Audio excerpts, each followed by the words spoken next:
Class में आप लोगों का स्वागत है। और आज हम लोग स्टार्ट करने वाले पाइथागोरस प्रमेय का दूसरा पार्ट है, इसका 2.1 स्टार्ट करना। ठीक है, इसके पहले मैंने दो प्रमेय कराया हुआ है, पाइथागोरस का प्रमेय और ज्यामितीय माध्य का प्रमेय। ठीक है, वो दोनों वीडियो देख लेना, उसके बाद हम लोग ये सवाल करेंगे, तुमको आसान पड़ेगा। ठीक है, यदि आप लोगों ने अभी चैनल को सब्सक्राइब नहीं किया होगा तो प्लीज जाके सब्सक्राइब कर देना और लाइक और कमेंट जरूर करना यदि थोड़ा भी आपको पसंद आता हो तो।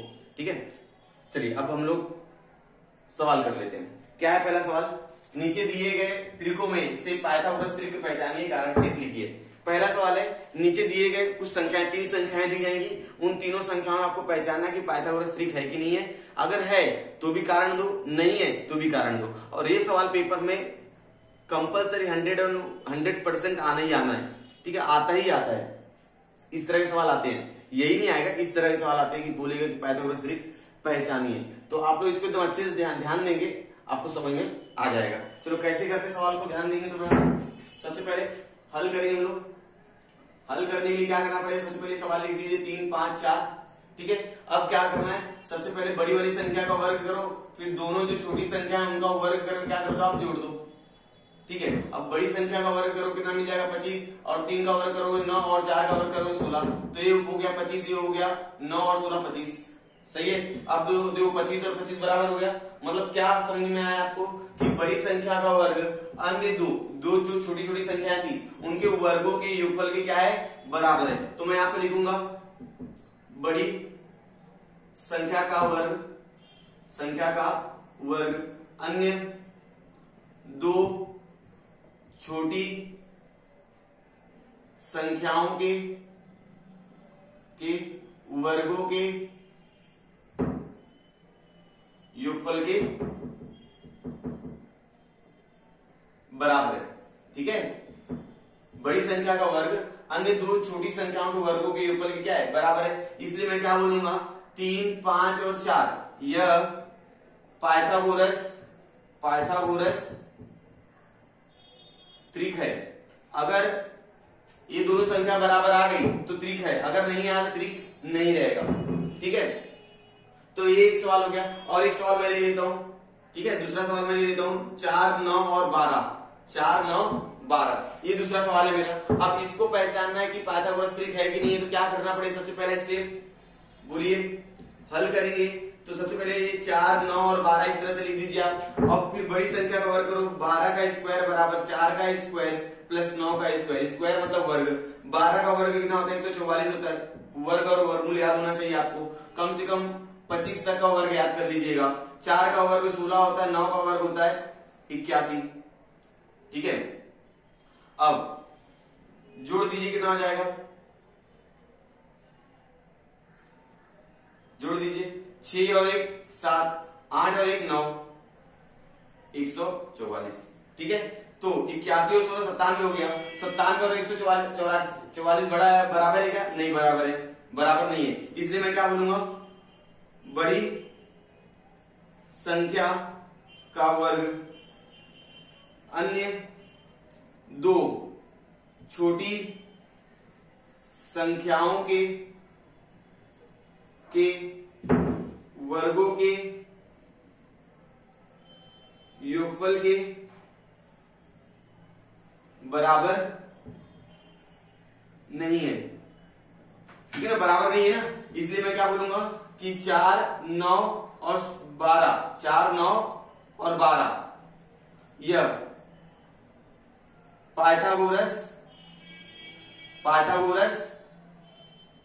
त्रिक नहीं है। समझ में आया बच्चों। ठीक है, अभी मेरा पहला सवाल में 2 सवाल कराया, टोटल आपकी किताब में 6 सवाल है। तो आप इन्हीं दो सवाल की मदद से बाकी 4 सवाल जो बचे हुए हैं उनको कर डालिएगा। Same to same step follow करेंगे, बड़ी संख्या का वर्ग निकालेंगे और उसको बराबर, फिर दो छोटी संख्याएं उनका वर्ग निकालिएगा, फिर क्या करेंगे, दोनों को जोड़ देंगे। अगर दोनों का मान बराबर आया तो पाइथागोरस त्रिक है, अगर बराबर नहीं आया तो पाइथागोरस त्रिक नहीं है। बहुत सिंपल है, बहुत आसान है। अब हम लोग कर लेते हैं क्वेश्चन नंबर 2, मतलब सब प्रश्न क्रमांक 2। यहां पर आकृति में एक कोण है, MNP का मान 90 है और NQ लंब है MP पर। तो त्रिभुज का नाम क्या है, MNP, और यहाँ पे 90 का कोण है और NQ लंब है MP पर। देखो यहाँ पर लिखा है एनक्यू लंब किस पर है, एमपी पर है। तो आपको एमक्यू का मान दिया है 9 और क्यूपी का मान दिया है 4। तो एनक्यू का मान आपको क्या करना है, ज्ञात करना है। तो मैं क्या करूंगा, हल करूंगा। सबसे पहले जो जो मान दिया गया है वो मान लिख दीजिए आप लोग। एमएनपी 90 अंश का कोण है और रेख एनक्यू लंब है रेख एमपी पर, ठीक है। और यहाँ पर एक चीज और, एमक्यू का मान दिया उसने कितना 9 और क्यूपी का मान कितना दिया है 4। ये सारी चीजें दी गई है, इनको आप पहले लिख के रख लोगे, ठीक है। अब इसको सॉल्व करना है तो ध्यान देंगे। तो एनक्यू जो है वह एमक्यू और क्यूपी का ज्यामितीय माध्य है। एनक्यू जो है वह एमक्यू और क्यूपी का क्या है, ज्यामितीय माध्य है। तो यहां पर लग जाएगा ज्यामितीय माध्य का प्रमेय, ठीक है। एनक्यू का स्क्वायर बराबर एमक्यू गुणे क्यूपी, ठीक है। यह होता है क्या, ज्यामितीय माध्य। क्या होता है, ज्यामितीय माध्य।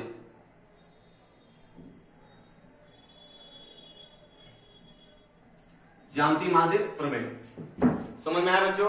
तो अब क्या करेंगे, एनक्यू का स्क्वायर, एमक्यू का मान कितना है 9 गुणे कितना 4, ठीक है। अब एनक्यू का स्क्वायर कर दीजिए और 9 गुणे 4 कितना होता है 36, ठीक है। अब क्या करेंगे, दोनों पक्षों को वर्गमूल ले लेंगे आप। वर्गमूल लेंगे तो इसका वर्ग हट जाएगा, इसके ऊपर करनी लग जाएगी। तो एनक्यू बराबर हो जाएगा करनी में 36। तो अब 36 का वर्गमूल कितना होता है बताओ तो मुझे, 6 होता है। तो एनक्यू का मान कितना आ गया, 6 आ गया। समझ में आया आता। अब क्या करेंगे, हाँ, तो एनक्यू का मान, तो उत्तर आपका क्या आएगा, एनक्यू का मान 6 है। समझे यहां तक। ये मैंने पहला सवाल बताया और दूसरा सवाल बताया। पहले सवाल में टोटल 6 सवाल है, तो मैंने यहाँ पर 2 सवाल लिखे, बाकी 6 सवाल लिखूंगा तो ऐसे ही सब स्टेप है तो टाइम पास होगा, इसलिए मैंने 2 सवाल लिखे। बाकी इनके 4 सवाल लिख लीजिएगा और ये क्वेश्चन नंबर 2 हो गया। अब हम करेंगे question number 4। Student question number 3 सवाल लिख के रखा हुआ है। तीसरे सवाल को हम क्या करेंगे, हम हल करेंगे। तो हल करने से पहले सवाल पढ़ लेते, क्या दिया है आकृति में QPR दिख रहा है आपको, QPR कितने अंश का कोण है, 90 अंश का कोण यहाँ पर मैंने बना के रखा हुआ है, 90 अंश का चिन्ह है। तो PM लंब है, ये जो PM है वह लंब है किस पर, QR पर क्या है, लंब है। और QMR, ये QMR ये एक ही रेखा पर है, क्या है, एक रेखी है, क्या है, एक ही रेखी। इस चिन्ह का मतलब क्या होता है, वो एक ही रेखा पर है, ठीक है।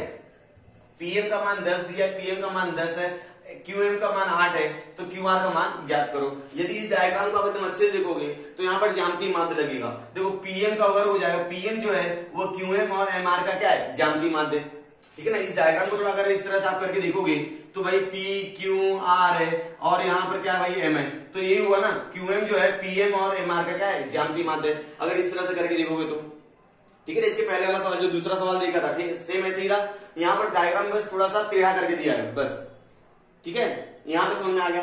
तो मैं क्या करूंगा, हल करने के लिए हमको जो सारी चीजें दी गई हैं पहले उनको लिख लेना पड़ता है। फिर रेख PM जो है, PM लंब है रेख QR पर, रेख PM लंब है रेख QR पर। और एक चीज और दिया है यहाँ पर, PM का मान है 10 और QM का मान है 8।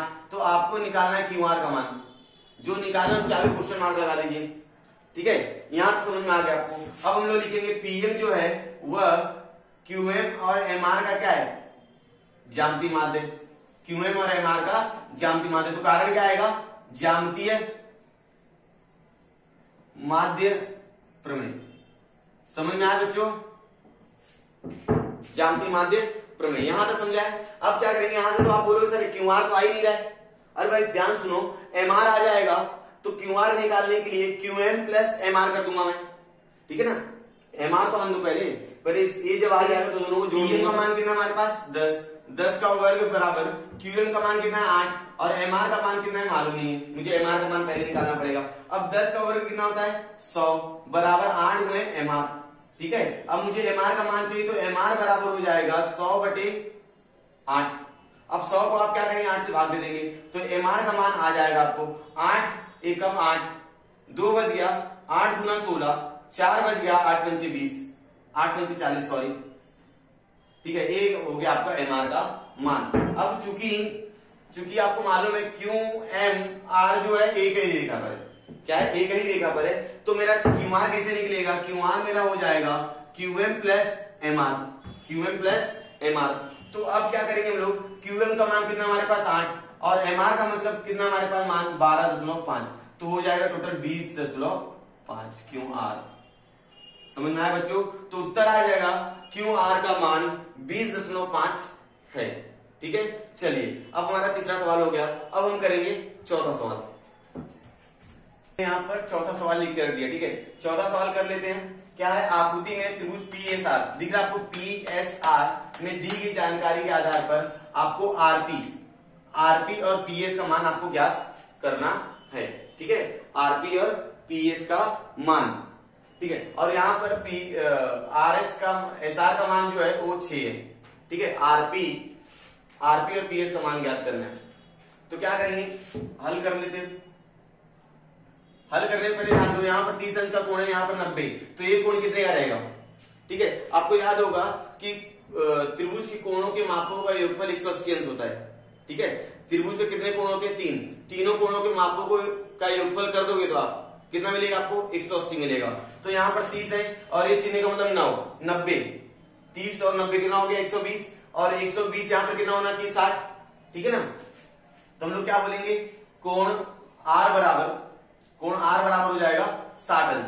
त्रिभुज का शेष कोण, त्रिभुज के शेष कोण। अच्छा, अब आप बोलोगे सर ये 60 कैसे आ गए? तो एक काम कीजिएगा ना, तीनों कोणों की मापों को योगफल बराबर 180 कीजिएगा, तो कोण P प्लस कोण R प्लस कोण S बराबर 180 अंश। तो 30 प्लस 90 120 हो जाएगा। 180 में से 120 घटा देना, 60 आ जाएगा आपका। ठीक है, तो एक कोण कितना हो गया आपका? 60 अंश का हो गया। तो आपको ये समझ में आ गया कि त्रिभुज PSR में 30, 60, 90 प्रमेय,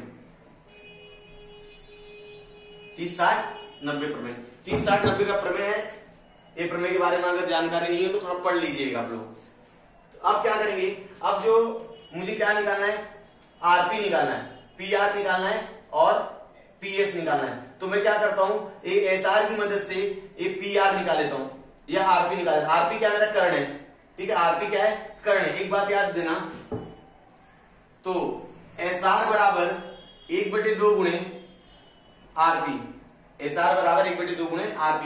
ये जो SR है वो 30 अंश के सामने वाली भुजा है। SR या RS बोल दो, ये 30 अंश के सामने वाली भुजा है। तो 30 अंश के सामने वाली भुजा कर्ण की आधी होती है। 30 अंश की सम्मुख भुजा, हमेशा याद रखना, 30 अंश की सम्मुख भुजा क्या होती है? कर्ण की आधी होती है। कर्ण का मान अगर 12 है तो 30 अंश के सामने वाली भुजा हो जाएगी 6। तो अब क्या करेंगे हम लोग? SR का मान तो मालूम नहीं है, मालूम है हाँ 6 बराबर 1/2 गुणे RP। तो अब 2 का गुणा 12 6 के साथ कर दो, तो RP का मान कितना आ जाएगा? 12। RP का मान आ गया 12 हो गया। कर्ण 12 हो गया अभी आपका। कर्ण कितना हो गया? 12। अब आपको क्या चाहिए? PS चाहिए। क्या चाहिए? PS। और PS अगर देखें तो 60 अंश के सामने वाली भुजा है। किसके सामने हो? 60 अंश के सामने वाली भुजा है। तो एक चीज याद रखो, 60 अंश के सामने वाली भुजा कर्ण का करणी में 3/2 गुना होता है। ठीक है, 60 अंश के सामने भुजा PS बराबर करणी में 3/2 गुणे कर्ण PR। ये RP बोल दो, RP बोल दो। ठीक है, 60 अंश के समूह भुजा कर्ण का करणी में 3/2 गुना होता है। ये याद रखिएगा आप लोग। यहां पर लिख देना 60 अंश की सम्मुख भुजा। ये कारण देना बहुत ज्यादा जरूरी है, तभी तो आपको मालूम पड़ेगा ना कि वो आया कैसे। ठीक है, चलिए अब करणी में 3/2 गुने RP का मान कितना? 12। तो हमारा 2 से 12 कटेगा 6 करणी में 3 बच जाएगा मेरा PS का मान। तो PS का मान आ गया 6 करणी में 2 और RP का मान आ गया 12। इस तरह से हमने सवाल कर दिया हल। ठीक है, अब मेरा ये चौथा सवाल हो गया। अब मैं करने वाला हूं 5वां सवाल। तो ये सवाल आपको समझा होगा, इसको अच्छे से स्क्रीनशॉट लेके कॉपी में लिख लेना और प्रैक्टिस 5 कर लेना। अब हम लोग करते हैं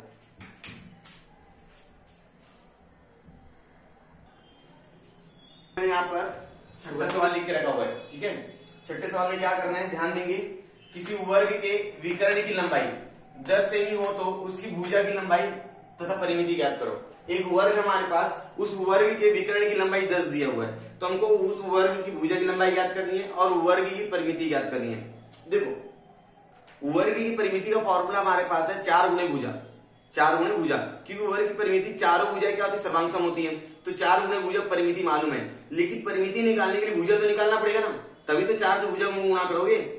ठीक है, तो पहले हमको भुजा निकालना पड़ेगा और सवाल में पूछा भी है भुजा निकालने के लिए। तो हम क्या करेंगे, एक मैं बना देता हूं यहाँ पर वर्ग, क्या बना देता हूं, एक वर्ग बना देता हूं। ठीक है, ये मैंने बना दिया वर्ग। वर्ग में क्या होती है, प्रत्येक भुजा एक दूसरे क्या होती है, सर्वांगसम होती है। ये वर्ग की क्या गुणधर्म है। ठीक है, अब यहाँ पर बना देता हूं मैं ये विकर्ण, क्या बना देता हूं, विकर्ण। ठीक है, ये विकर्ण हो गया। तो यहाँ विकर्ण की लंबाई दी गई है 10 और इस वर्ग का नाम मैं दे देता हूं ए बी सी और डी। ABCD नाम दे दिया मैंने इसके विकर्ण का। और वर्ग में प्रत्येक कोण का माप कितना होता है, 90 अंश का होता है। तो मैं सब जगह 90-90 दिखा देता हूं ताकि आपको समझ में आ जाए कि हाँ सर वर्ग बना है। ठीक है, ठीक है यहाँ तक। अब सुनिए मेरी बात ध्यान से, आपको वर्ग की भुजा निकालनी, भुजा मतलब आप AB निकाल लो या AD निकालो या DC निकालो या CV निकालो, सब चारों में से कोई भी निकालने मतलब भुजा ही है। ठीक है, तो आपको भुजा की लंबाई ज्ञात करनी है और भुजा की लंबाई ज्ञात होने के बाद आपको वर्ग की परिमिति ज्ञात करनी है। पहले मैं यह सवाल एकदम अच्छे से करता हूँ, बाद में मैं शॉर्टकट बताऊंगा इसको हल करने का। ठीक है, तो ध्यान से सुनते जाना आपको। तो मैं क्या बोल रहा हूं, AB बराबर होता है AD। ठीक है, या तो हम लोग पहले बोल देता हूं चतुर्भुज ABCD, यह क्या है, वर्ग है। पहले आप लिख दीजिए यहाँ पर ये क्या है, वर्ग है। और यहाँ पर आप जब वर्ग बोल दोगे तो AB बराबर रहेगा AD। ठीक है, अब इसका मान लेते हैं x, मान लेते इसका मान कितना है, x है, मतलब a भी x है और a भी कितना x है। ठीक है, अब यहां ध्यान देंगे DAB बराबर क्या है, 90 अंश है। इसलिए त्रिभुज DAB यह क्या हो गया, समकोण त्रिभुज हो गया। क्या हो गया, समकोण त्रिभुज है। समझ में आ गया ना, समकोण त्रिभुज मतलब ऐसा त्रिभुज जिसके अंदर एक कोण का माप कितना होना चाहिए, 90 होना चाहिए। उस त्रिभुज को हम लोग क्या बोलेंगे, समकोण त्रिभुज कहा जाता है। ठीक है, यहां तक चलिए। अब जब समकोण त्रिभुज है तो बता लगा दीजिए पाइथागोरस का प्रमेय। ठीक है, पूरे पाठ का नाम ही पाइथागोरस प्रमेय है, तो पाइथागोरस प्रमेय लगा दीजिए। त्रिभुज DAB में पाइथागोरस प्रमेय से पाइथागोरस प्रमेय लगा देना है। ठीक है, अब पाइथागोरस प्रमेय क्या बोलता है, कर्ण का वर्ग DB का वर्ग बराबर DA का वर्ग प्लस AB का वर्ग। ठीक है, अब DA और A कितना हो गया, x का स्क्वायर प्लस x का स्क्वायर और यहां पर हो जाएगा 10 का स्क्वायर बराबर बच्चों 10 का स्क्वायर होता है 100 और यहां पर x हो जाएगा 2x स्क्वायर। सही बात है। ठीक है, अब मुझे x का मान निकालना है तो मुझे क्या करना पड़ेगा, 2 है गुणे में यहाँ पर आए भाग हो जाएगा, इसलिए मैं बोलूंगा x स्क्वायर बराबर 100/2, इसलिए बोलूंगा x स्क्वायर बराबर 50। ठीक है, अब ले लीजिए दोनों पक्षों का वर्गमूल। क्या ले लेंगे आप, दोनों पक्षों का वर्गमूल। जब वर्गमूल लोगे तो 50 जो है वो करणी में चला जाएगा, और जबकि आप सबको मालूम 50 का वर्गमूल नहीं होता है, तो जिस संख्या का वर्गमूल ना निकले तो हम लोग क्या करेंगे, उस संख्या को 2 भाग में बांट देंगे ताकि उसमें से एक संख्या का वर्गमूल बाहर आ सके। अब 50 को 10 गुणे 5 मत कीजिएगा, 10 गुणे 5 करोगे तो न 10 का वर्गमूल बाहर आ रहा है, न 5 का वर्गमूल बाहर आ रहा है। तो 50 को आप कीजिए 25 गुणे 2, तो 25 गुणे 2 करने से क्या होगा, 25 का 5 बाहर आ जाएगा और करनी में बच जाएगा 2। इस तरह से आप बांटोगे। ठीक है ना, पता चला मैंने बोल दिया 2 खंड में बांटना है तो आप 5 गुणे 10 कर दिए, तो उससे वर्गमूल बाहर नहीं आने वाला है। x बराबर हो जाएगा 25 गुणे 2। ठीक है, अब x बराबर 25 का आएगा 5 और करनी बच जाएगा 2। अब x किसका मान था, AB का, इसलिए AB बराबर हो जाएगा 5 करनी में 2, 5 करनी में 2 सेमी, 5 करनी में 2 सेमी। समझे यहां तक। तो बाबा हमको क्या मिल गया, AB क्या है, AB वर्ग की भुजा है, तो मैं क्या लूंगा, इसलिए वर्ग की भुजा 5 करनी में 2 सेमी है। जो वर्ग की भुजा 5 करनी में 2 है तो वर्ग की परिमिति बताइए कितना हो जाएगा, वर्ग की परिमिति। तो परिमिति का फॉर्मूला आप सबको मालूम है, बचपन से सीखते आ रहे हो, 4 गुणे भुजा। ठीक है, 4 गुणे भुजा, 4 गुणे 5 करनी में 2 तो 20 करनी में 2 सेमी। तो परिमिति हमारी आ गई 20 करनी में 2, 4 का गुणा 5 में करोगे 20 हो जाएगा, 20 करनी में 2 बच जाएगा आपका। एक 5वां सवाल, 6ठा सवाल पूरा हो गया। तो बहुत आसान था ना। अब और मैंने क्या बोला, मैं एक शॉर्टकट बताऊंगा। तो एक शॉर्टकट क्या है, वर्ग की भुजा अगर निकालनी है अगर वर्ग की भुजा निकालनी है 1 बटे करनी में 2 गुणे विकर्ण की लंबाई कर दो, विकर्ण की लंबाई, तो 1 बटे करनी में 2 गुणे विकर्ण की लंबाई कितनी 10 है, ठीक है, तो 10 करनी में 2 बच जाएगा, हर परिमेयकरण कर दो, करनी में 2 बटे करनी में 2, तो 10 करनी में 2 हो जाएगा और बचेगा 2, तो 5 करनी में 2 यहां पर आ गया वर्ग की भुजा, ठीक है, ये 2 से 10 को भाग दो, तो ये शॉर्टकट है, ये क्या है, शॉर्टकट है। लेकिन मैं बोलूंगा आप इस तरह से मत कीजिएगा, जब आपके पास पेपर में टाइम न बचे, ठीक है, टाइम बहुत कम है, तो आप इस तरह से फॉलो कीजिएगा, नहीं तो आपको इसी तरह से ही करना है, क्योंकि पार्ट का नाम क्या है, पाइथागोरस प्रमेय, तो पाइथागोरस और पाइथागोरस का उपयोग तो कहीं होना चाहिए, यहाँ पर पाइथागोरस का यूज कहीं नहीं हुआ, इसलिए मैं बोलूंगा इसको मत कीजिएगा आप लोग, ठीक है। इसको कब करेंगे आप लोग, जब हमारे पास टाइम नहीं रहेगा, या तो 1 मार्क्स में आ जाएगा ना, जब 1 अंक के लिए प्रश्न पूछ देगा तब इस तरह से करेगा, वर्ग की भुजा बराबर 1 बटे करनी में 2 गुणे विकर्ण की लंबाई, और विकर्ण की लंबाई कितना दी है 10, तो 10 बटे करनी में 2, अब 10 बटे करनी में 2 कटता नहीं है, इसलिए क्या करेंगे हर परिमेयकरण, मतलब हर को उठा के ऊपर नीचे क्या करेंगे गुणा, तो 10 करनी में 2 हो जाएगा, करनी में 2 का गुणा करनी में 2 के साथ करेंगे 2 बच जाएगा, अब 2 से 10 को काट दीजिए, 5 करनी में 2 हो जाएगा, ये वर्ग की भुजा आ गई, और वर्ग की परिमिति 4 गुणे भुजा निकाल लीजिए, ठीक है। अब इस तरह छठा सवाल हो गया। अब मैं कभी गलती से ना छठा सवाल पहले करा दिया था, 5वां किया ही नहीं था, तो अब मैं 5वां सवाल कर देता हूं, उसके बाद 7वां सवाल करेंगे, ठीक है, गलती हो गई थी तो उसके लिए सॉरी। तो 5वां सवाल क्या बोला है, आकृति में दी गई जानकारी के आधार पर ए बी और बी सी ज्ञात करने के लिए नीचे दी गई कृति पूर्ण करो। आपको क्या क्या ज्ञात करना है, ए बी ज्ञात करना है और बी सी ज्ञात करना है, और इनको ज्ञात करने के लिए आपको एक कृति बना के दी गई है, इन कृति को आपको क्या करना है, पूरी करनी है। कृति में क्या होता है, उस जगह पर वही नंबर आना चाहिए, वही चीज लिखनी आनी चाहिए, कुछ दूसरा कुछ लिख दोगे तो पूरा आंसर रॉन्ग हो जाएगा। यहाँ पर देख सकते हो आपको ए बी सी त्रिभुज है, जो कि ए बी और बी सी क्या है, बराबर है, ए बी और बी सी देखो ये लाइन मतलब दोनों क्या है, एक दूसरे के बराबर है, तो इससे ये समझ में आता है ये समद्विबाहु समकोण त्रिभुज है। समद्विबाहु समकोण त्रिभुज मतलब यहाँ पर 90 अंश का कोण है और 2 भुजा सर्वांश में, इसलिए समद्विबाहु त्रिभुज है। समद्विबाहु समकोण त्रिभुज है मतलब ए बी का मान और बी सी के मान के क्या हो रहा है, बराबर रहेगा। जब ये दोनों मान बराबर रहेगा, मेरी बात ध्यान सुना, जब ये भुजा बराबर रहेगी तो इस भुजा से लगा हुआ कोण भी क्या रहेगा, बराबर ही रहने वाला है, ठीक है। तो ये हो जाएगा 90, तो बचा है कितना, त्रिभुज के तीनों कोणों के मापों का इक्वल होता है 180 अंश, कितना होता है 180, ऑलरेडी 90 निकालिए, तो बचा है कितना 90, और 90 को ये दोनों बांट दो तो हो जाएगा 45 और ये भी हो जाएगा, ठीक है ना, 45 45 90 90 और 90 180 हो गए, तीनों त्रिभुज के तीनों कोणों के मापों का इक्वल आ गया। अब क्या करना है, तो यहाँ पर देखो ए बी बराबर बी सी लिखा हुआ है, ए बी बराबर बी सी, हाँ बाबा ए बी बराबर क्या है, बी सी है, तो बी ए सी का कोण का माप कितना मैंने बोला 45, क्योंकि 45 45 90 वाला प्रमेय लगेगा, 45 45 90 का एक प्रमेय है, वो प्रमेय लगा हुआ है यहाँ पर। ए बी बराबर बी सी, ए बी बराबर बी सी क्या होता है, 45 अंश के सामने की भुजा 1 बटे करनी में 2, 1 बटे करनी में 2 गुणे कर्ण होता है। अगर आपको 45 अंश के सामने की भुजा चाहिए, अगर आपको 45 अंश के सामने की भुजा का मान निकालना है, तो प्रमेय क्या बोलता है कि 45 अंश के सामने की भुजा जो रहेगी वह 1 बटे करनी में 2 गुणे कर्ण होगा। तो यहां पर हम लोग लिखेंगे 1 बटे करनी में 2 गुणे कर्ण, कर्ण का एसी, ठीक है। अब यहां पर आ जाएगा 1 बटे करनी में, सॉरी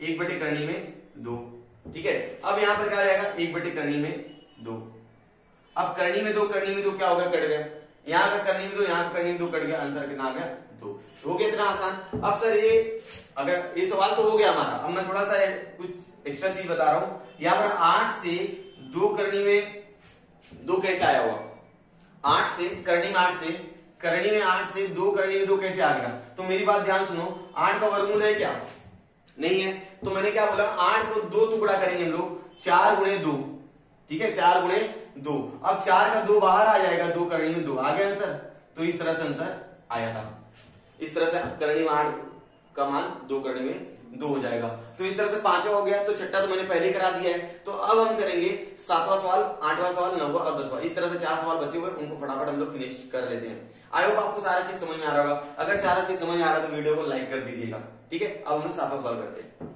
7वां सवाल लिख दिया है, 7वां सवाल क्या है, आकृति में डी ई एफ बराबर 90, डी ई एफ बराबर कितने का है, 90 का है, ठीक है। यहां समझ में आ गया, 1 मिनट मुझे थोड़ा रॉन्ग लग रहा है,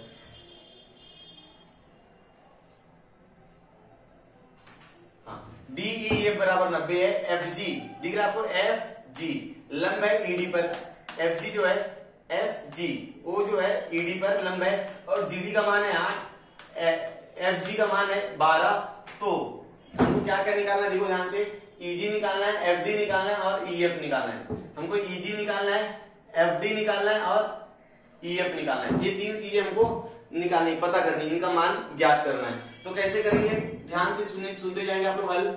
सबसे पहले जो जो मान दिया गया है वो मान लिख लीजिए आप। डी ई एफ बराबर कितना दिया है, 90 अंश दिया है। यहाँ पर मेरे हिसाब से गलत दिया है, क्योंकि यहाँ पर डी एफ ई आएगा, ठीक है, डी एफ ई 90 अंश का हो जाएगा, क्योंकि एफ पर 90 अंश का गुण बना हुआ है ना। तो ये हो गया। और एक चीज और, रेख एफ जी जो है वो लंब है रेख ईडी पर। ईडी पर क्या है, लंब है। और यहाँ पर जीडी बराबर 8 है और एफ जी बराबर कितना है, 12।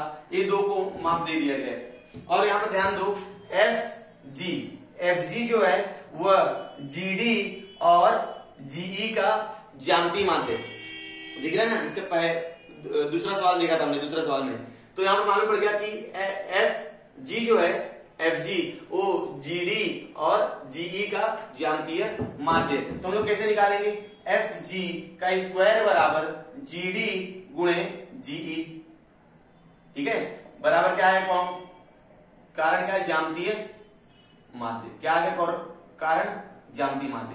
यहां तो समझा बच्चों। चलो अब हमारे पास एफ जी कितना है, 12 का वर्ग कर देंगे और जीडी का मान हमारे पास 8 है, गुणे जीई का मान हमको क्या करना, निकालना है। ए है हमारा जीई, तो जी थोड़ा गलत लिख देता हूं, इसलिए 144 बराबर 8 गुणे जीई। तो जीई का मान निकालना है, इसलिए मैं क्या बोलूंगा, जीई बराबर 144/8। अब 144 को 8 से भाग दे दीजिए आप, तो जीई का मान हमारे को आएगा 8 एकम 8, 6 बच गया, 8 अठे 64, 8 एकम 8 हो जाएगा, 6 बच जाएगा, 8 अठे 64। इस तरह से हमारा जीई का मान आ गया। देखो जीई का मान हमारा आ चुका है। अब मुझे चाहिए एफ डी, कहां पर, एफ डी। अब मेरी बात ध्यान सुनना, यहां पर 90 अंश का कोण है, तो यहां पर भी तो 90 अंश का कोण रहेगा, ठीक है। तो एफ जी डी ये 90 अंश का कोण है, तो एफ जी डी बराबर 90 अंश, ठीक है। ठीक है आपको, एफ जी डी यहां पर 90 अंश का कोण बना हुआ है, तो ये त्रिभुज कौन सा हो गया, समकोण त्रिभुज हो गया। कौन सा त्रिभुज हो गया, समकोण त्रिभुज हो गया। कौन सा, समकोण। और समकोण त्रिभुज में क्या लगता है, पाइथागोरस का प्रमेय लगता है। तो हम लोग बोले त्रिभुज एफ जी डी में पाइथागोरस प्रमेय से, किससे, पाइथागोरस प्रमेय से। अब पाइथागोरस प्रमेय लगा देंगे इसके अंदर, ठीक है। तो पाइथागोरस प्रमेय क्या होता है, कर्ण का वर्ग। कर्ण मतलब वह भुजा जो 90 अंश के सामने रहे, तो 90 अंश के सामने वाली भुजा क्या है, एफ डी है। तो हम लोग क्या बोलेंगे, एफ डी का स्क्वायर बराबर एफ जी का स्क्वायर प्लस जी डी का स्क्वायर, ठीक है। अब एफ डी का मान मुझे मालूम है क्या, नहीं मालूम है। एफ डी का स्क्वायर बराबर एफ जी का मान कितना है, एफ जी 12, जी डी का मान कितना है 8, ठीक है। 12 का वर्ग 144, 8 का वर्ग 64, 64 और 144 कितना होता है बताइए, 4 और 4 8, 6 और 4 10 का जो राशि लग जाएगा ये 208, कितना हो गया, 208 हो गया, कितना हो गया, 208 हो गया। अब 208 का क्या लेंगे हम लोग, वर्गमूल ले लेंगे।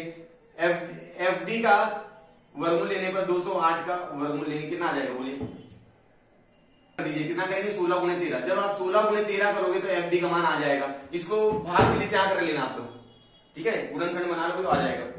कैसे आएगा देखो ध्यान दो, 208 है हमारे पास। अब पहले इसको किससे काटोगे, 4 से, 4 पंचे 20 और 4 दूना 8, फिर 4 से काटो, 4 एकम 4, 4 3 12, ठीक है, समझे यहां तक। अब ये 13 एकम 13, ठीक है। तो 4 गुणे 13 हो गया। अब वर्गमूल जब हम निकालते हैं तो 2 की जोड़ी बनाते हैं, तो 4 क्या होगा, बाहर आएगा, करनी में 13 बचेगा, समझे यहां तक। तो 4 करनी में 13, ये हमारा हो गया एफ डी का मान। एफ डी का मान आ गया 4 करनी में 13, समझ में आया बच्चों। चलो अब हम लोग करेंगे, बोलिए अब क्या करेंगे हम करेंगे अब ई एफ का मान निकालने का प्रयास करेंगे। ई एफ क्या है मेरा, देखो एफ जी ई, ये भी क्या है, समकोण त्रिभुज है। एफ जी ई ये भी क्या है, समकोण त्रिभुज है, जिसके अंदर ई एफ क्या है, कर्ण है, ठीक है। इसके अंदर हम लोग पाइथागोरस प्रमेय लगा देते हैं, जबकि ईजी का मान तो हमको मालूम ही है, 18 मालूम है ना, हम लोग लगा देते इसके अंदर पाइथागोरस का प्रमेय। देखेंगे कैसे लगता है पाइथागोरस प्रमेय। तो पहले लिख दीजिए आप, जैसे यहां पर लिखे थे कोण एफ जी ई, एफ जी ई बराबर 90 अंश। कितना 90 अंश, 90 सही से लिख देता हूं, 90 अंश। अब लगा दीजिए त्रिभुज एफ जी ई में पाइथागोरस प्रमेय, पीटी मतलब पाइथागोरस थ्योरम, इंग्लिश में लिखिए, जगह नहीं है इसलिए मैं। अब क्या हो जाएगा, कर्ण क्या है, 90 अंश से सामने वाली भुजा कर्ण होती है। एफ ई का वर्ग बराबर एफ जी का स्क्वायर प्लस जीई का स्क्वायर। ठीक है ना, कर्ण का वर्ग बराबर पहली भुजा का वर्ग धन दूसरी भुजा का वर्ग। एफ ई का मान मालूम नहीं है, लेकिन एफ जी का मान मुझे मालूम है 12 का वर्ग प्लस जीई का मान यहां पर मालूम मुझे 18 का वर्ग। 12 का वर्ग होता है 144, 18 का वर्ग होता है 324। 18 का जब वर्ग करोगे तो 324 मिल जाएगा आपको। 4 4 8, 2 4 6 और 1 4, 464 एफ ई का स्क्वायर। सही है, ये 464 आ गया। अब क्या करना है, इसका वर्गमूल निकाल लीजिए आप। एफ ई बराबर करणी में 464।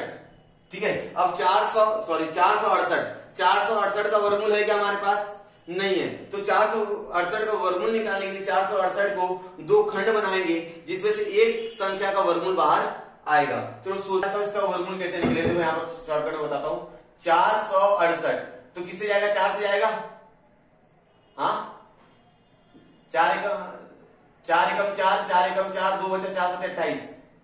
ठीक है, और 117 है, 117 किसके बारे में आता है, 13 के, 13 9 117। ठीक है, और ये 3। ठीक है, 3 का एक वर्ग बन गया। ठीक है ना, तो यहां 3 हो गया, ये मतलब ये 4 गुणे 13 गुणे ये 9 हो जाएगा ना, 9। तो 4 का तो 2 बाहर आएगा और 9 का 3 बाहर आएगा, करनी बच जाएगा 13। तो 2 3 कितना हो गया, 6 करनी में 13। एफ ई का मान आ गया 6 करनी में 13। ये आपको समझा होगा। देखो यहाँ पर 4 से भाग दिया, 4 एकम 4, 2 बजे 4 से 28। अब 117 जो है वो 13 9 117 होता है। 13 के बारे में 9 बार में 117 आता है, तो 13 9 117, तो 9 एकम 9 कर दो आप, 9 एकम 9, तो यहाँ पर हो गया 9। तो क्या गुणनखंड आ गया, 4 13 और 9। तो जब वर्गमूल आप बाहर निकालो, 4 का वर्गमूल 2 बाहर आएगा और 9 का वर्गमूल 3 बाहर आएगा और करनी बच जाएगा 13। तो 2 3 हो जाएगा 6, इतना 6 करनी में 13। तो इस तरह से हमारा 7वां सवाल कंप्लीट हुआ। पूरा समझा होगा क्या किया, एक बार ज्यामितीय माध्य लगाया है और 2 बार पाइथागोरस का प्रमेय लगाया और आंसर आ गया। ठीक है, ध्यान से करेंगे तो पूरा सवाल समझेगा, और इसको स्क्रीनशॉट ले लेके आप लोग क्या करना, उसको लिख लेना। अब मैं करने वाला हूं 8वां सवाल। तो बच्चों मैंने यहाँ पर सवाल नंबर 8 ले लिया है। ठीक है, सवाल 8वां क्या बोल रहे हैं, देखो, किसी आयत की लंबाई 35, लंबाई कितना 35 तथा चौड़ाई 12 सेमी हो तो उस आयत के विकर्ण की लंबाई ज्ञात करो। एक आयत है जिसकी लंबाई 35 है और चौड़ाई 12 सेंटीमीटर है, लंबाई 35 सेंटीमीटर, चौड़ाई 12 सेंटीमीटर है, तो उस आयत का आपको क्या ज्ञात करना है, विकर्ण ज्ञात करना है। और मैं आयत है तो यहां पर मैं एक आयत बना लेता हूं। ठीक है, ये आयत है। आयत में क्या होता है, सम्मुख भुजाएं क्या होती है, सर्वांगसम होती है, या समांतर भी हो सकते हो, सर्वांगसम समांतर दोनों होती है। और आयत का प्रत्येक कोण क्या होता है, 90 अंश का होता है। आयत में जितना भी आप कोण बनाओगे प्रत्येक कोण 90 अंश का होता है। ठीक है, यहां तो समझ में आ गया। तो अब एक विकर्ण ले लेता हूं मैं, यहां पर ए हो गया मेरा विकर्ण। तो इस आयत का नाम ले लेता हूं मैं ए बी सी और ए डी, ये आयत का नाम हो गया। और आयत की लंबाई कितनी 35, तो मैं यहां पर लिख देता हूं 35 सेमी। ठीक है, ठीक है, इस यहां जहां जरूरत पड़े वहां पर डायग्राम बना दिया करो। गणित में आपको जहां जरूरत पड़े ना वहां डायग्राम बना दिया करो। डायग्राम बनाने से क्या होता है, एग्जामिनर को आपका सवाल ज्यादा समझ में आता है। ठीक है, और आपको आसानी से सवाल यहाँ पढ़ने की जरूरत नहीं पड़ती, यहाँ देख देख के आप सवाल हल कर सकते हो। तो क्या है हल, तो चतुर्भुज ए बी सी डी, यह क्या आयत है, पहले बता दीजिए भाई ये क्या है, आयत है हल में। ठीक है, अब यहां पर ध्यान देंगे तो हमको मालूम पड़ेगा कि आयत लंबाई मतलब यहां पर बात हो रही है बीसी की, तो 35 सेमी है। कितना है, 35 सेमी। समझ में आ रहा है आप लोगों को। और अगर मैं चौड़ाई की बात करूं तो चौड़ाई आप ही लोग बता दीजिए कितना है, सीडी कितना है, 12 सेमी। ठीक है, और एक चीज और भाई, एक चीज और, यहां पर डीसीबी कोण, डीसीबी का मान हमारे पास कितना है, 90 अंश का है। ठीक है। अब 90 अंश का है तो DCB जो त्रिभुज है, आयत में दो त्रिभुज निर्माण होते हैं, एक त्रिभुज यहाँ पर है और एक इधर है, मतलब एक पहला वाला त्रिभुज दूसरा वाला त्रिभुज। तो नीचे वाले त्रिभुज हम लोग लगा देंगे पाइथागोरस का प्रमेय। हम लोग को विकर्ण का लंबाई चाहिए ना, विकर्ण का 90 अंश के सामने वाली जो भुजा होती है उसको क्या कहते हैं, विकर्ण कहते हैं। तो हमको DB चाहिए ना, तो DB निकालने के लिए हम लोग क्या करते हैं, पाइथागोरस प्रमेय लगा देंगे। याली भुजा मालूम है, याली भुजा भी मालूम है, पाइथागोरस प्रमेय से क्या हो जाएगा, हल हो जाएगा। इसलिए मैं क्या बोलूं, त्रिभुज DCB में पाइथागोरस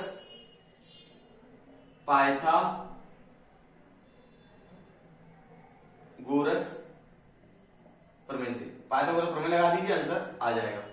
ठीक है ना। चलो पाइथागोरस प्रमेय क्या होता है, कर्ण का वर्ग, कर्ण क्या है, BD है, क्या है कर्ण, BD का वर्ग बराबर, पहली भुजा DC ले लीजिए, DC का वर्ग बराबर दूसरी भुजा BC ले लीजिए, BC का वर्ग। ठीक है, अब सबका मान रख दीजिए, आंसर आपका तैयार है। 12 का वर्ग प्लस 35 का वर्ग कितना हो जाएगा, 35 का वर्ग। 12 का वर्ग कितना होता है बच्चों, कितना 144 प्लस 35 का वर्ग कितना होता है, बोलिए तो 35 का, हाँ बोलिए ना, 1225। हाँ नहीं आता तो 35 का गुणा 35 में कर दीजिएगा यार, 35 गुणे 35 कर देंगे कितना आ जाएगा, 5 बचे 25 का 5 से लग जाएगा 2, 5 3 15 तो 17। ठीक है, 3 बचे 15 का 5 से लग जाएगा 1, 3 3 का 9 10, तो कितना हो जाएगा 5 2 1 1, नहीं तो 5 नहीं तो एक तरीका और बता दूं मैं, अगर लास्ट में कितना 35 का आपको क्या चाहिए, क्या चाहिए, वर्ग चाहिए। तो इकाई स्थान पर 5 है ना, इकाई स्थान पर कितना है 5। अब जब भी इकाई स्थान पर 5 है, किसी संख्या में इकाई स्थान पर 5 है, अगर उसका वर्ग ज्ञात करना है तो उसका क्या करें हम लोग, 5 का वर्ग कितना 25 लिख दीजिए, और 3 में 1 जोड़ दीजिए, 3 में 1 कितना होता है 4, 4 और 3 में 1 जोड़ दो 4, 4 का गुणा 3 में करो 12 हमेशा। ठीक है, जैसे 25 चाहिए तो लास्ट में लिख दीजिए 25, अब 2 में 1 जोड़ दो 3, 3 दूना कितना हो गया 6। तो इस तरह से आप इकाई स्थान पर अगर 5 है तो उसका वर्ग आप लोग ज्ञात कर सकते हो। अब इसको जोड़ दीजिए, 4 और 5 9, 4 और 2 6, और ये 3 और ये 1300 BD का, समझा। अब क्या लेंगे, वर्गमूल ले लेंगे, क्या ले लेंगे, वर्गमूल। 1369 का वर्गमूल, दोनों पक्षों का वर्गमूल लेने पर, यहां पर क्या लिखेंगे, दोनों पक्षों का वर्गमूल लेने पर 1369 का वर्गमूल कितना आ जाएगा बता दो मुझे, सोचिए इसका वर्गमूल तो आ जाएगा 37, कितना आ जाएगा 37। 1369 का वर्गमूल है 37, 37 क्या अभाज्य संख्या, इसलिए इसका वर्गमूल हम निकाल नहीं पाएंगे। तो 37 का गुणा 37 में करो, जैसे भाई 35 का वर्ग कितना था 1225 था ना, तो आप क्या करेंगे 36 कर लोगे, 36 का वर्गमूल थोड़ा और बढ़ जाएगा, फिर 37 कर लेना तो फिर थोड़ा और बढ़ेगा, 1300 तक आ जाएगा। ठीक है ना, तो इस तरह से आप कर लीजिएगा। तो BD का मान आ गया हमारे पास 37, BD का मान 37 आ गया, इसलिए आयत विकर्ण की लंबाई, विकर्ण की लंबाई, विकर्ण की लंबाई कितनी आ गई 37 सेमी। समझा बच्चों, ठीक है। चलो ये हो गया 7वां सवाल। अब हमारा 2 ही सवाल बचा हुआ है, 8वां हो गया, 9वां बचा हुआ है और 10वां बचा हुआ है। तो हम लोग इसके बाद करेंगे सवाल नंबर 9। 9वां सवाल लिख के रखा है। 9वां सवाल बच्चों देखने में बहुत तो छोटा सा दिख रहा है, लेकिन थोड़ा सा कठिन जाएगा, क्योंकि इसको सिद्ध करने में थोड़ा ध्यान दीजिएगा। मैं 2 बार पाइथागोरस प्रमेय लगाऊंगा, अब दोनों बार पाइथागोरस जब प्रमेय लगाऊंगा तो ध्यान देना कैसे कैसे सवाल हो रहा है, और बहुत ध्यान से देखिएगा तभी आएगा। कि इसको एक बार करने से नहीं होगा, इसको 2-3 बार प्रैक्टिस करो 9वां सवाल को, तभी होगा, एक बार में नहीं आ पाएगा, क्योंकि कभी कभी एक बार में ना स्टेप्स भूल जाते हैं। क्या हो जाएगा, यहाँ पर ध्यान देंगे कि त्रिभुज PRQ यहां पर दिया है 90 अंश का त्रिभुज, और यहां पर बोला कि M है, ये QR का मध्य बिंदु है, और M यह भुजा QR का मध्य बिंदु, ध्यान से देखते जाना, मध्य बिंदु है, मतलब क्या हो जाएगा, RM और MQ क्या है, बराबर रहेगा, RM बराबर रहेगा MQ के। ठीक है, RM और MQ क्या रहेगा, बराबर रहेगा, और हाँ चलो ये तो समझ में आ गया कि RM और MQ बराबर रहेगा, और MQ जो रहेगा RQ का आधा रहेगा, या RM जो रहेगा वो RQ का आधा रहेगा। ठीक है, यहां पर मैं बोल सकता हूं RM बराबर MQ बराबर 1/2 गुणे RQ। ठीक है, ये लाइन में बोल सकता हूं RM बराबर MQ, क्योंकि RM जो रहेगा वो RQ का आधा रहेगा, MQ भी जो है वो RQ का आधा रहने वाला है। ये चीज समझ में आ गया आपको। अब मैं क्या कर रहा हूं, पाइथागोरस प्रमेय लगा रहा हूं, लेकिन पाइथागोरस का प्रमेय कौन से त्रिभुज में लगने वाला ध्यान दीजिए, क्योंकि यहाँ पर दो त्रिभुज है, एक छोटा त्रिभुज आपको अंदर दिख रहा होगा, एक बड़ा वाला त्रिभुज आ रहा। तो PRQ में, त्रिभुज PRQ में पाइथागोरस प्रमेय से, पाइथागोरस प्रमेय से, पाइथागोरस प्रमेय लगा दीजिए आप। तो PQ का स्क्वायर, PQ का वर्ग बोलिए, PQ का वर्ग बराबर PR का वर्ग, PR का वर्ग धन RQ का वर्ग। ठीक है यहां तक बच्चों, यहां तक समझाए? हाँ, RQ का मान क्या आने वाले ध्यान देंगे थोड़ा सा। RQ बराबर PQ minus PR, PQ minus PR, ये याद रखिएगा थोड़ा सा। ठीक है, ये बहुत ज्यादा जरूरी है, इसको याद रखना आप लोग। अब बच्चों आप लोग सोच रहे होंगे सर यहाँ पर आपने RQ ही क्यों निकाला, क्योंकि मुझे ना जो सिद्ध करना है उसके अंदर RQ कहीं है नहीं, तो इसलिए मैं यहाँ पर RQ को मान निकाल के कहीं पर RQ को मान रख दूंगा। अब मेरे पास एक छोटा सा त्रिभुज है, वो छोटे वाले त्रिभुज में भी मैं क्या करूंगा, पाइथागोरस प्रमेय लगा दूंगा। एक चीज याद, ये समझे यहाँ तक? चलो, PRM में, त्रिभुज PRM में पाइथागोरस प्रमेय, पाइथागोरस प्रमेय से समझ में आ रहा है? यहां तक पाइथागोरस प्रमेय लगा देंगे आप लोग, तो क्या हो जाएगा, PM का स्क्वायर बराबर PR का स्क्वायर, सॉरी PR का स्क्वायर प्लस RM का स्क्वायर। यहां पर समझा कि कर्ण का वर्ग बराबर पहली भुजा का वर्ग धन दूसरी भुजा का वर्ग। और यहां पर ध्यान दो, ये जो RM है, ये जो RM है, ये RM जो है वो RQ का क्या आधा है, RM जो है वो RQ का क्या आधा है। तो मैं RM की जगह 1/2 गुणा RQ लिख सकता हूं, हाँ सर लिख सकते हो। तो मैंने क्या लिखा, PM का स्क्वायर बराबर PR का स्क्वायर प्लस ये जो PM है, ये जो RM है, ये 1/2 कर देंगे RQ, 1/2 कर देंगे RQ। समझा? 1/2 गुणा RQ है ना PM, RM जो है वो RQ का आधा है। यहां तक समझ में आया बच्चों? चलो अब आगे देखो, PM का वर्ग बराबर PR का वर्ग प्लस इसका वर्ग करेंगे तो 1/4 RQ का वर्ग। ठीक है, अब ये 4 हटाना है, बटे में 4 हटाना है, तो क्या करेंगे, 4 से भाग देने पर तो हम लोग क्या बोले, दोनों पक्षों में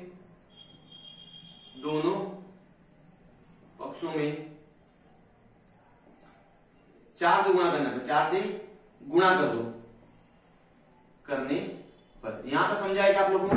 हाँ, 4 से गुणा कर दीजिए सब में, क्या हो जाएगा, 4 PM का स्क्वायर बराबर 4 PR का स्क्वायर प्लस RQ का स्क्वायर। ठीक है ना, जब 4 से गुणा करेंगे 4 कट जाएगा इसका, तो 4 PM 4 PR और RQ बचा यहाँ पर। अब एक चीज और ध्यान देना, अब यहां पर आने के बाद RQ का मान कितना है बच्चों, RQ का मान है PQ माइनस PR। अगर ये समझ में आ गया तो समझ लीजिए आपका 90% सवाल हल हो गया। 4 PM का स्क्वायर बराबर 4 PR का स्क्वायर प्लस RQ की जगह लिखूंगा PQ माइनस PR, PQ का स्क्वायर माइनस PR का स्क्वायर। यहां तो समझा बच्चों? अब ध्यान दो बच्चों, यहां पर 4 PR और 1 PR, 4 PR में से 1 PR जाएगा, 3 PR बचेगा, इसलिए 4 PM का स्क्वायर बराबर 3 PR का स्क्वायर प्लस PQ का स्क्वायर। ठीक है, अब हमारा देखो 4 PM हो गया, हाँ हो गया, 3 PR हो गया, हाँ हो गया, PQ हो गया, हाँ हो गया, मतलब यहां तक चीज आ गई, 99% सवाल हो गया, 99% हो गया है। अब क्या करना है, इस सवाल को इसके रूप में लाना है, तो मैं PQ को इधर ही रहने दूंगा, तो ये 3 PR यहां पर आएगा, माइनस हो जाएगा, तो मैं क्या बोलूंगा, 4 PM का स्क्वायर माइनस 3 PR का स्क्वायर बराबर PQ का वर्ग। सही है, अब मुझे क्या करना है, PQ को यहां ला दीजिए और इसको वहां ले जाए, पक्षांतर कर दो। PQ का स्क्वायर बराबर 4 PM का स्क्वायर माइनस 3 PR का स्क्वायर, ये हो गया हमारा 7। समझा बच्चों? कितना आसान था। पहले क्या करना है, बड़े वाले त्रिभुज में पाइथागोरस प्रमेय लगाना है, बड़े वाले त्रिभुज में क्या लगाना है, पाइथागोरस प्रमेय लगाना है, और वहां से RQ का मान निकालना है, जो आधार है ना, आधार याद रखना। कभी नाम भी अगर चेंज हो गया, जैसे अभी आप बोलोगे सर RQ, वहां पर नाम अलग करके दिया तो कोई बात नहीं, बड़ा वाला त्रिभुज रहेगा उसके अंदर बड़े वाले त्रिभुज पर पाइथागोरस प्रमेय लगाओगे और आधार का मान निकाल देना, आरक्यू का मान निकाल के रखना, जो भी मान निकाल के रखोगे। अब छोटे वाले त्रिभुज में पाइथागोरस प्रमेय लगा देना। अब वहां पर दिखेगा आपको आरएम, आरएम को बदली कर देना आरक्यू से, क्योंकि आरएम जो है 1/2 किसका है, आरक्यू का है। तो आरएम की जगह मैंने 1/2 आरक्यू लिख दिया। तो 1/4, क्योंकि 4 आना चाहिए ना, ये 4 कैसे आएगा, जब तक 2 का वर्ग होगा तभी तो 4 आएगा ना, तो 2 तो आना चाहिए कहीं। तो 2 का वर्ग या 1/4, 4 से सब में गुणा कर दिया, तो यहाँ पर 4, यहाँ पर 4, यहाँ पर 1। अब आरक्यू का मान मैंने आपको बताया कहीं निकालना है, तो पीक्यू माइनस पीआर, तो पीक्यू माइनस पीआर कर दिया और यहाँ पर आंसर आ गया। 4 पीआर में से 1 पीआर गया, 3 पीआर और पीक्यू, तो पीक्यू को यहीं रहने दिया, 3 पीआर को यहाँ पर लेके आए तो माइनस हो गया और बराबर पीक्यू। इस तरह से हमारा सवाल हल हो गया। अब बचा है सिर्फ एक ही सवाल, आखिरी सवाल है 10वां, उसको कर लेते हैं, ठीक है।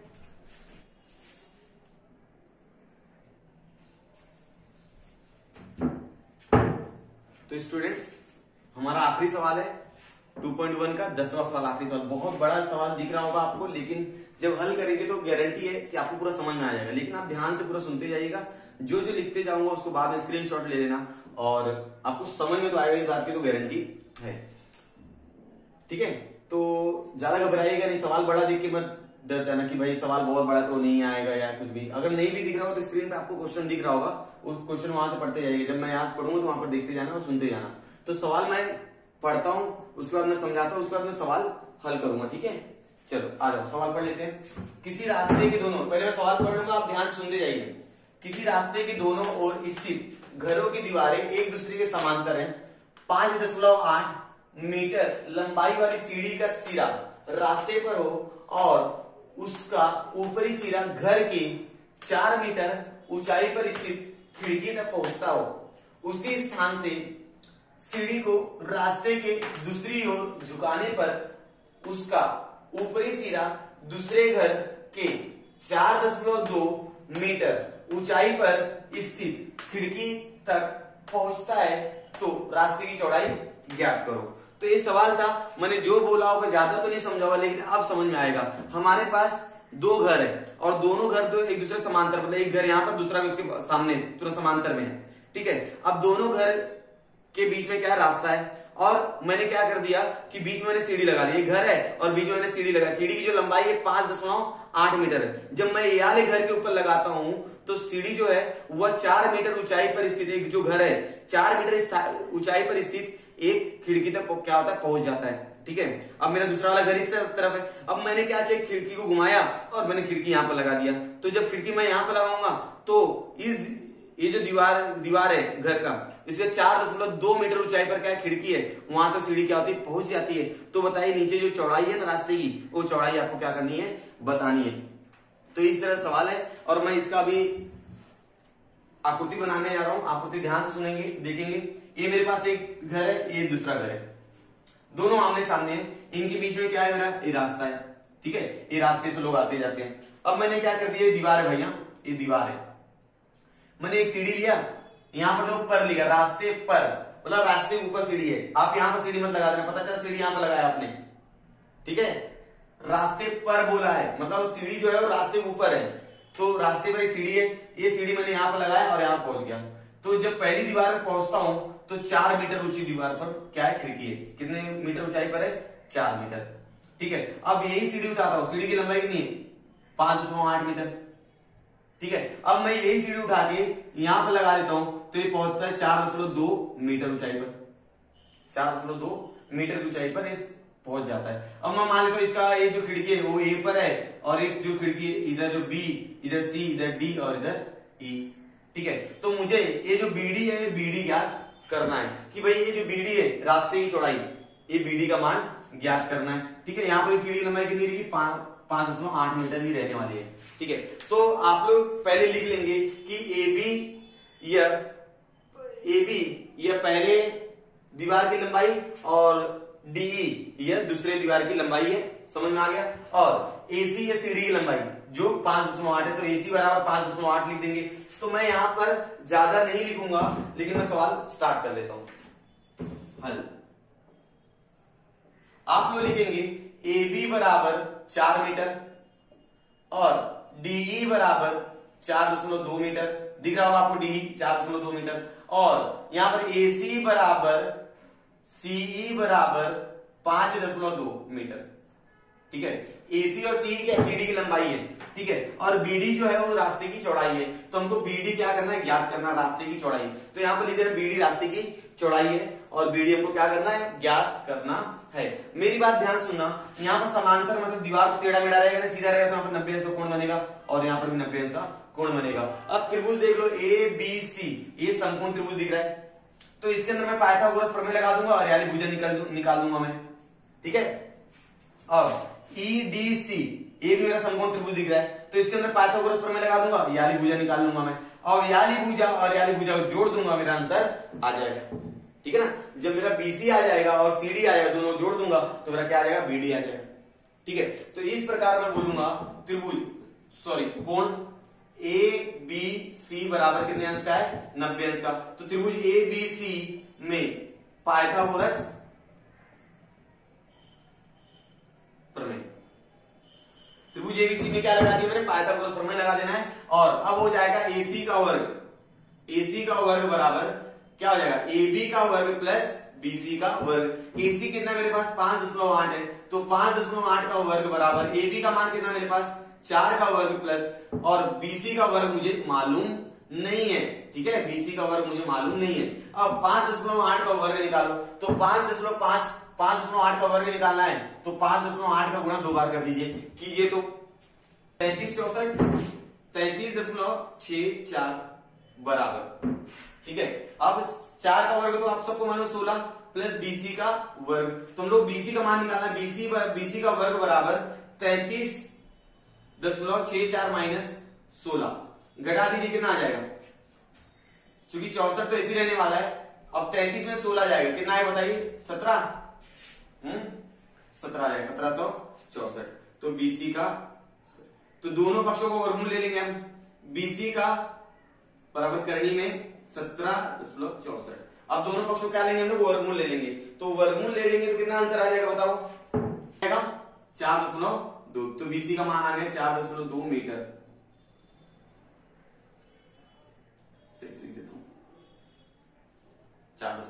कैसे आया, यहाँ पर आप लोग करके दे सकते हो, 1764 का भाग विधि से वर्गमूल याद करके दे सकते हो आप लोग। भाग विधि से वर्गमूल याद करो तो 42 आंसर आएगा। ठीक है, कर लेना। अब ध्यान दो, अब मैंने यहाँ त्रिभुज में पाइथागोरस लगा दिया। अब यही काम मैं करूंगा दूसरे वाले त्रिभुज के साथ, समझ में आ रहा है ना आप लोगों को। तो दूसरे वाले त्रिभुज के साथ मैं पाइथागोरस प्रमेय लगाने वाला हूं, तो मैं बोलूंगा कोण EDC बराबर 90 अंश। अब क्या लगा दो, पाइथागोरस प्रमेय, क्या लगा दो, पाइथागोरस प्रमेय लगा दो। तो त्रिभुज EDC में पाइथागोरस प्रमेय, कौन सा प्रमेय लगा दिया, पाइथागोरस प्रमेय लगा दिया। ठीक है, तो हमारा आंसर आ जाएगा EC का वर्ग बराबर ED का वर्ग प्लस DC का वर्ग। ठीक है, कर्ण का वर्ग, EC का वर्ग बराबर ED का वर्ग धन CD का वर्ग। CD बोलिए, DC बोलिए। EC का मान कितना हमारे पास देखिए 5.8 का वर्ग बराबर ED का मान कितना 4.2, सही है ना, 4.2 का वर्ग प्लस DC का वर्ग। अब 5.8 का वर्ग मैंने यहां पर करके बताया था 3364, मतलब 33.64। अब भाई 4.2 किसका वर्गमूल था, इसका 1764 का, मतलब 17.64 का वर्गमूल कितना आएगा 4.2। तो 4.2 का वर्ग रहेगा 17.64 CD का वर्ग, सही है। अब ये दोनों घटा दी, CD का मान आ जाएगा, CD का वर्ग बराबर 3364 माइनस 1764। बच्चों समझे यहां तक। तो 10.64 है, 10.64 है तो 0 हो जाएगा, 33 में 17 जाएगा, आंसर आएगा 16। बच्चों घटा दीजिएगा एकदम अच्छे से, घबराइएगा नहीं, बहुत आसान सवाल है। अब दोनों पक्षों क्या लेंगे आप लोग, वर्गमूल लेंगे। दोनों पक्षों का वर्गमूल लेने पर, यहां पर लिख लो क्या, दोनों पक्षों का वर्गमूल लेने पर तो आ जाएगा आंसर CD बराबर करनी में, अच्छा दोनों पक्षों को वर्गमूल लेंगे तो CD का मान आ जाएगा 4। कितना आ जाएगा बच्चों, 4 आ जाएगा, 16 का वर्गमूल 4। अब मुझे क्या करना, रास्ते की चौड़ाई, क्या निकालना, रास्ते की चौड़ाई। तो मैं लिखूंगा रास्ते की चौड़ाई। रास्ते की चौड़ाई कैसे निकली बच्चों, रास्ते की चौड़ाई क्या है, BD है ना, तो BD बराबर कैसे निकलेगा, BC plus CD, BC plus CD। BC और CD को जोड़ दोगे, रास्ते की चौड़ाई जो BD है वो आ जाएगा। तो BC का मान कितना है बच्चों 4.2 प्लस CD का मान कितना आ गया 4, तो आंसर आ जाएगा 4 4 कितना हो जाएगा 8, 8.2 मीटर। ठीक है, तो लोग हिंदी में लाइन लिख देंगे यहाँ पर उत्तर, क्या लिख देंगे उत्तर, रास्ते की चौड़ाई 8.2 मीटर है। तो इस प्रकार हमने पूरा प्रश्न संग्रह मतलब 2.1 पूरा किया है। और 10वां सवाल तो देखने में खाली बड़ा लग रहा था, लेकिन अगर हम लोग सही से पढ़ेंगे और इस सही से डायग्राम बनाएंगे, मतलब जो आकृति सही से बनाएंगे तो हमको आ जाएगा। क्या किया है, कुछ नहीं किया है, 2 बार पाइथागोरस प्रमेय लगा देंगे। एक बार यहाँ पर लगा दिया पाइथागोरस प्रमेय तो BC आ गया, यहाँ पर पाइथागोरस लगाया तो DC आ गया। अब BC और DC क्या रास्ते की चौड़ाई है, दोनों को जोड़ दिया आंसर आ गया। और हाँ, यहाँ पर थोड़ा सा 5.8 का 2 बार गुणा करना तो वर्गमूल आ जाएगा। अब यहाँ पर 1764 जो है ना, इसका वर्गमूल जो होता है वो 4.2 होता है, मतलब 17.64 का वर्गमूल 4.2 होता है। ये थोड़ा याद रखना, या तो आप लोग भाग विधि से वर्गमूल ज्ञात कर लेना। ठीक है, तो इस तरह हमारा प्रश्न संग्रह पूरा हुआ। यदि आपको वीडियोस पसंद आए, मेरा पढ़ाना आपको पसंद आए, तो प्लीज चैनल को लाइक करें, सब्सक्राइब करें, और हम लोग मिलेंगे नेक्स्ट वीडियो में 2.2 के साथ।